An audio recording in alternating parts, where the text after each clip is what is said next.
हस्तमैथुन एक अष्टमैथुनों के अंतर्गत है और ये भयानक रोग है, भयानक रोग। इसमें संकोच की बात नहीं, जैसे डॉक्टर से संकोच नहीं, ऐसे शास्त्र और सदगुरुदेव ये संकोच का विषय नहीं। ये वो भयानक रोग है जो कैंसर से भी, टीबी से भी बड़ा भयानक रोग है, बड़ा भयानक रोग। उसकी तो औषधि, इसकी औषधि नहीं है। वो तो प्रारब्ध से आ रहा है। ये आप वर्तमान क्रिया को बिगाड़ कर अपना नाश कर रहे हैं। छोटे छोटे बच्चे जब स्कूलों में जाते हैं और उनको गलत विद्यार्थियों का संग मिलता है तो प्रत्येक 100 में एक को नहीं कह सकते, 99 के जैसा हम मिले हैं अभी तक, 100 में एक को नहीं कह सकते, लेकिन 99 ऐसे मिले हैं, 100 में 99 जो इस रोग से ग्रसित हैं। पहले शायद वो पढ़ाई अपने लोगों के यहां नहीं थी। आज हमें बच्चे बताते हैं कि एक चैप्टर भी इसी प्रसंग का रखा जाता है। किसी विद्यार्थी जीवन से आए हुए साधु वेश में अपने उपासक ने बताया कि हम लोगों को शिक्षा दी जाती है कि जैसे खून निकल जाता है तो नया खून और बलवर्धक बनता है, ऐसे ही इस ब्रह्मचर्य का नाश करना अति आवश्यक है, क्योंकि वो हटेगा तो समस्त मांसपेशियों में नई शक्ति जागृत होगी। बोलो कितनी बड़ी हानि की बात, कितने बहुत बड़े दोष की बात। छोटे छोटे बालकों की जिनकी किसी भी तरह से ब्रह्मचर्य नष्ट करने की अवस्था नहीं हुई, वो अपने ब्रह्मचर्य का संहार कर रहे हैं केवल मनोरंजन के लिए। प्लेग, इन्फ्लुएंजा, ये रोग इतने बड़े महामारी नहीं जितना महामारी ये रोग है, जिसे बच्चे और बच्चियां खिलवाड़ समझ रहे, मनोरंजन समझ रहे, ये करना आवश्यक ही है ऐसा समझ रहे, सुविधाएं दी जा रही, कहा जाता खेलो हंसो, मार दिया। अभी किसी योग्य नहीं हो पाए और उनको सारी योग्यता नाश करने की शिक्षा दे दी गई और नष्ट हो गए। ना वो गृहस्थी लायक रह गए, न विरक्ति लायक रह गए। ये जो हस्तमैथुन जनित महारोग से, भयानक रोग से ग्रसित साधक जो भी मनुष्य, जो भी बच्चे हैं, सावधानी, बिल्कुल अपनी मृत्यु का वर्ण कर रहे हैं। और हम ये पक्की बात कर रहे हैं, 100 में 99 इस दोष से ग्रसित हैं। 100 में 99, 98 नहीं, 99। और हम जब उनसे पूछते हैं तो पता चलता है ये केवल स्कूल में ही पूरी ट्रेनिंग हो जाती है। आपस में 4 बच्चे बैठकर ऐसे गंदे आचरण से युक्त हो जाते हैं जो जीवन में इससे निकल पाना बड़ा कठिन है। नाना प्रकार की, गंगा की कसम, यमुना की कसम, भगवान की कसम, गुरु की कसम, सब कसम एक तरफ, खाने के बाद और 1 मिनट बाद जहां वो अपने स्वरूप में कामाग्नि जागृत हुई, नष्ट हो जाता है साधक। ये जो हस्त क्रिया के द्वारा अपनी वीर शक्ति का नाश कर रहे हैं, बिल्कुल समझ ले ये अनिष्टकारी चेष्टा पहली बात अगला जन्म तुम्हें मनुष्य का नहीं होने देगी, क्योंकि तुम इतना भयानक अपराध कर रहे हो।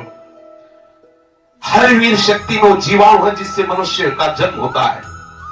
आप उसको किस तरह से नष्ट कर रहे हैं, पहला महापाप तुम कर रहे हो। दूसरी बात, जैसे किसी लकड़ी में घुन लग जाता है, अंदर अंदर उसे खाली कर देता है, ऐसे ही ये क्रिया हर साधक को, हर बच्चे को, हर मनुष्य को जर्जर कर देती है, उत्साहहीन कर देती है, निकृष्ट भावना से युक्त कर देती है। कोई भी इस हस्त क्रिया को यदि स्वीकार किए हैं तो उसका फल देख ले, बिना प्रयास के वो वीरहीन होता रहेगा। कसम खाइए कि मैं जीवन में कभी हस्तमैथुन नहीं करूंगा। श्री जी को साक्षी करके इसका निर्वाह कीजिए, विश्वास कर लीजिए, आपकी परमार्थिक या व्यवहारिक जो भी उन्नति सबके नाश का प्रधान कारण है। आप ऐसे कारण को स्वयं कर रहे हैं। गृहस्थी धर्म में तो जब संयोग होगा तब होगा, आप इसमें प्रतिपल मर रहे हैं, प्रतिपल। और ये आपको इतना कमजोर, इतना परास्त कर देगा, आप भगवत मार्ग में चल नहीं सकते। आप इसे निश्चय करें, इसी क्षण निश्चय करें कि मैं कभी भी हस्त क्रिया के, तो कोई भी साधक, स्त्री या पुरुष, कोई भी साधक किसी भी प्रक्रिया के द्वारा हम ऐसा, जब तक गृहस्थ धर्म से युक्त होकर हम भगवत पूजा की भावना से संतान उत्पत्ति वाली क्रिया, वो अलग चीज, अपनी किसी चेष्टा के द्वारा हम ऐसा नहीं करेंगे। जो ऐसा करते हैं उनकी समस्त इंद्रियां दुर्बल होती जाती हैं, एक एक नस से उनकी शक्ति का ह्रास होता जाता है और उनके मुंह में पीलापन, सिकुड़न बिना वृद्धावस्था के से दिखाई देने लगती है। नस में दौर्बल्य, बार बार स्वप्न दोष, नाना प्रकार के गंदे संकल्प, नाना प्रकार की जलन उनके हृदय में प्रकाशित हो जाती है और वीर शक्ति इतनी द्रवित हो जाती है कि उनको पता ही नहीं लगता कब स्खलित हो गई। इसलिए साधक सावधान, ऐसी गलती बिल्कुल न करें, बिल्कुल न करें, क्योंकि शरीर के भीतर एक मनोवाहा नाम की एक नाड़ी है। इस नाड़ी के साथ संपूर्ण नाड़ियों का संबंध है। जे भी आप कामासक्त होकर के इस क्रिया को करते हैं, संपूर्ण आपके शरीर की नस नाड़ियां कांप जाती हैं। शरीर से लेकर मतलब सिर से लेकर पैर तक संपूर्ण यंत्र, छोटी मोटी सब नाड़ियां कंपायमान हो जाती हैं। फिर उस रक्त से मंथन करके फिर जो निकलता है उसे वीर्य कहते हैं। कितना बड़ा नाश कर रहे हैं आप। इस धातु से दौर्बल्य, प्रमेह, स्वप्न में, मधुमेह, बड़े कठिन कठिन रोग घेर लेते हैं। पक्षघात, ग्रंथिवात, संधिवात, अपस्मार, मिर्गी, पागलपन, भीषण भीषण पीड़ाएं शरीर में, न जाने कितने निंदनीय रोग इस क्रिया के द्वारा होने लगते हैं।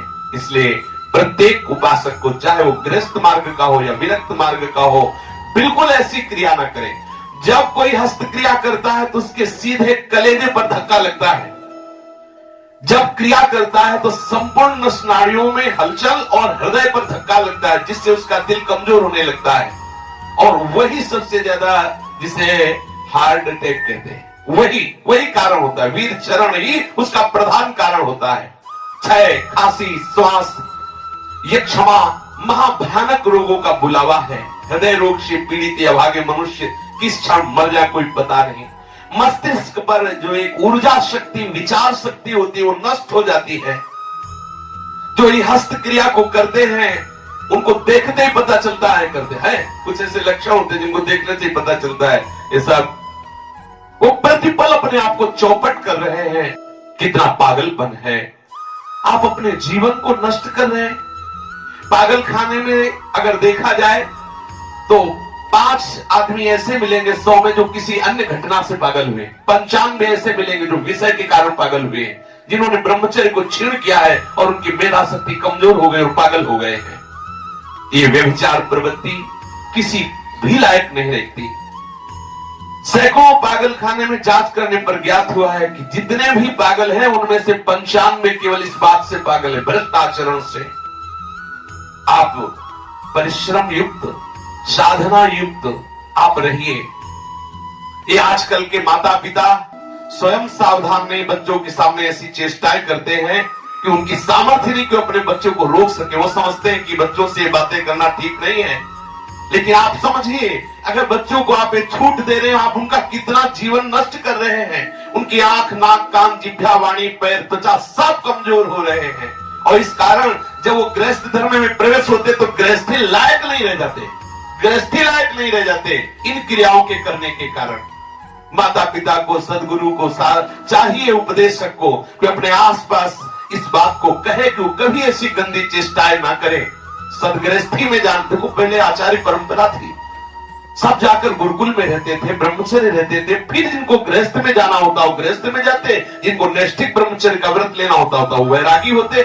दोनों महान पुरुष बनते। वो गृहस्थी में जाकर धर्म पूर्वक चलते हुए पुनः वैराग्य को धारण करता और विरक्ति में जाकर वो महापुरुष बन जाता। दुर्बल चित्त इतना हो जाता है कि ना वो धर्म स्थान देखता है, न तीर्थ स्थान देखता है, न मंगल तिथि देखता है, न मंगलवार देखता है। बस अपनी वासनाओं का खेल खेलता रहता है। हजारों प्रतिज्ञाएं, हजारों धर्म चेष्टाएं सब व्यर्थ करने वाला ये महान दोष हस्त क्रिया, व्यभिचार प्रवृत्ति, इस पर अंकुश कीजिए, इसको आनंद मत मानिए। ये जो हस्त क्रिया के द्वारा शक्ति का नाश करते हैं, ये प्रतिक्षण काम से युक्त रहते हैं। इनके हृदय में वही चिंतन चलता रहता है। बालक अवस्था से लेकर के यौवन अवस्था तक देखिए आप, इनकी आंखों में देखिए न तेज होगा, न इनकी गंभीरता होगी, बहुत चंचलता, निस्तेज आंखें होगी, चेहरा पीला पड़, जब देखो तो ऐसा लगता है कि शर्मिंदा हो रहे हैं, मुंह छिपा रहे हैं, ऐसा लगेगा। पहला लक्षण है।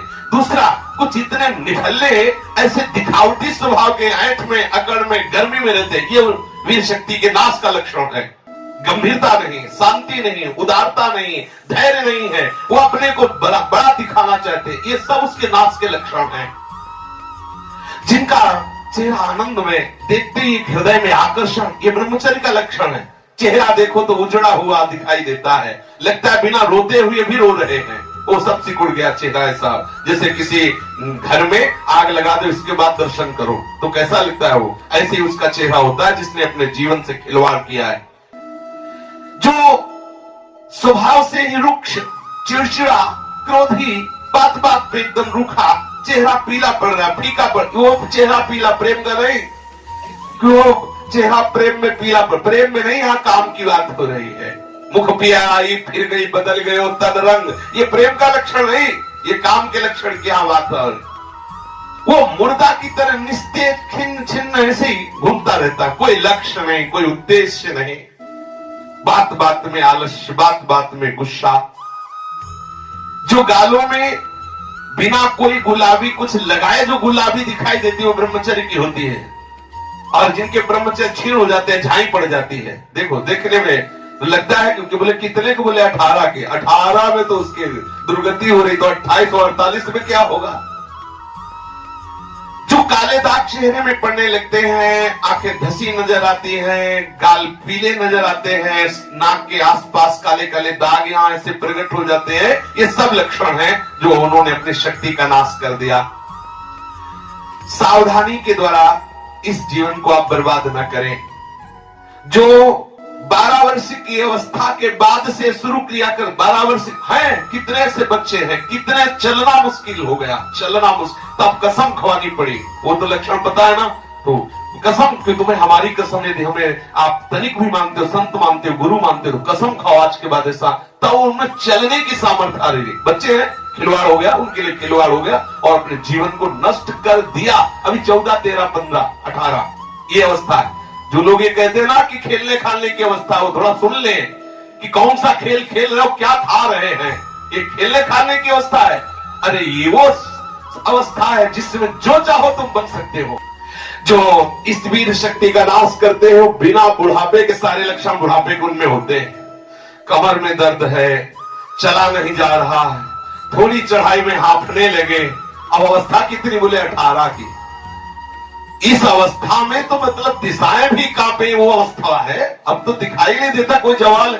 चित्त में कुचिंताएं, छाती में धड़कन, बिना भय के भयभीत हो जाना, थोड़े से भी दुख में ऐसा सोचना कि मैं आत्महत्या कर लूं, ये सब बातें उसी की कमी से हो रही हैं। ये महापुरुषों के अनुभव की झूठी झूठी बातों में एकदम घबरा जाना, कोई झूठी धमकी दे दे तो बस वो ऐसा लगता है अब क्या करूं, किसी कमरे में बंद हो जाऊं, अपने आप को प्राण हत्या करके बचा लूं, ऐसा मैं अपने शरीर को न, ये सारे के सारे लक्षण उसी में प्रकट होते हैं।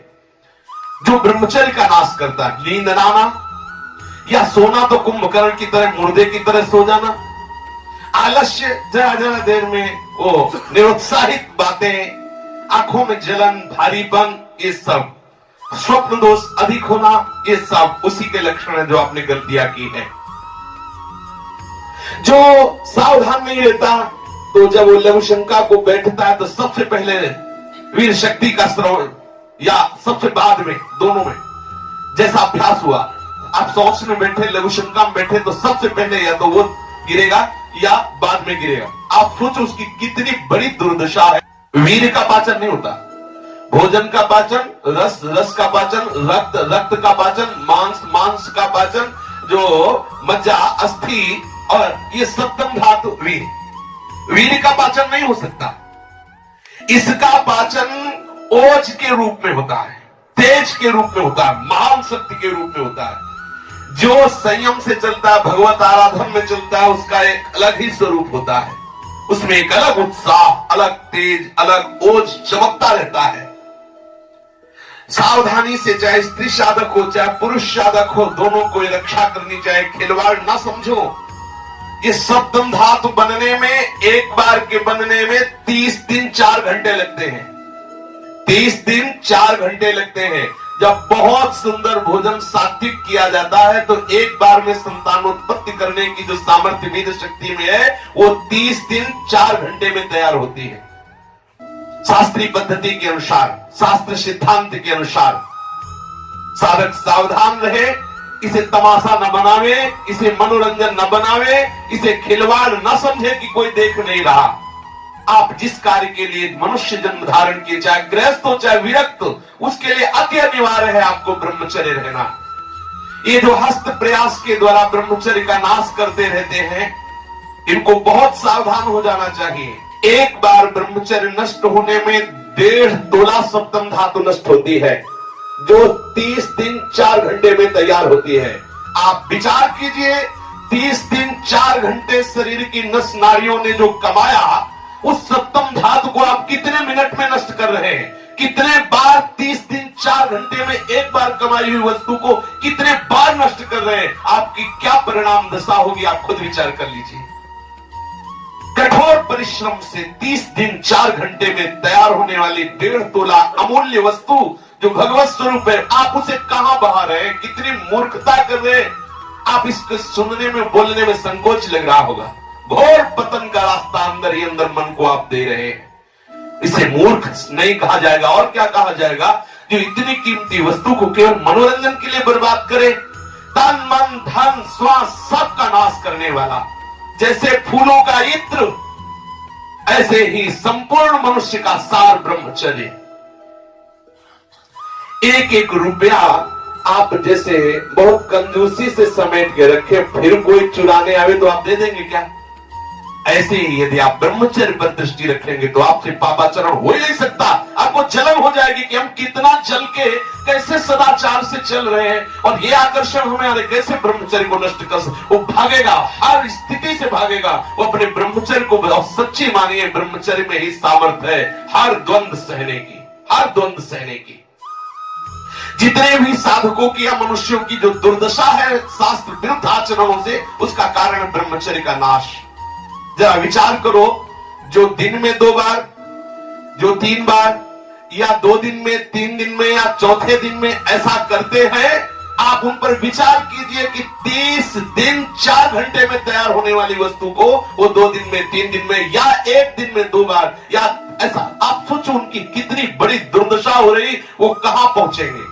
आज कसम खा लो, बार बार कह रहे हैं, और ये हम दूसरों के लिए नहीं कह रहे, अपने लोगों के लिए कह रहे हैं, अपने लिए कह रहे हैं। अपने लोगों को कसम खा लेनी है, हम भूल कर कभी हस्तक्रिया के द्वारा अपने ब्रह्मचर्य का नाश नहीं करेंगे। जो अष्टमैथुनों में वर्णन, हम एकांत में कभी स्त्री से संभाषण कामुक होकर नहीं करेंगे, हम कभी एकांत में खड़े होकर किसी स्त्री को नहीं ताकेंगे, कभी वो हम चेष्टाएं नहीं करेंगे जिससे हमारा भगवत मार्ग रुके। जो गृहस्थ है उनके लिए भी यही नियम है, एक पत्नी व्रत धारण करने वाला ब्रह्मचारी ही कहा जाता है। इसलिए सावधान, गृहस्थी में भी जाना है तो तब तक ब्रह्मचर्य का पूर्ण निर्वाह करें जब तक आप गृहस्थ धर्म से युक्त ना हो जाएं, और यदि विरक्त है तो आजीवन आप भले चले थोड़े दिन, लेकिन इसको सह जाएंगे तो इतने आनंद में रहेंगे, इतनी शीतलता, इतनी द्वंद्वों से लड़ने की सामर्थ्य है कि इतना उत्साह भगवत प्राप्ति को होगा। आप खुद देख लीजिए।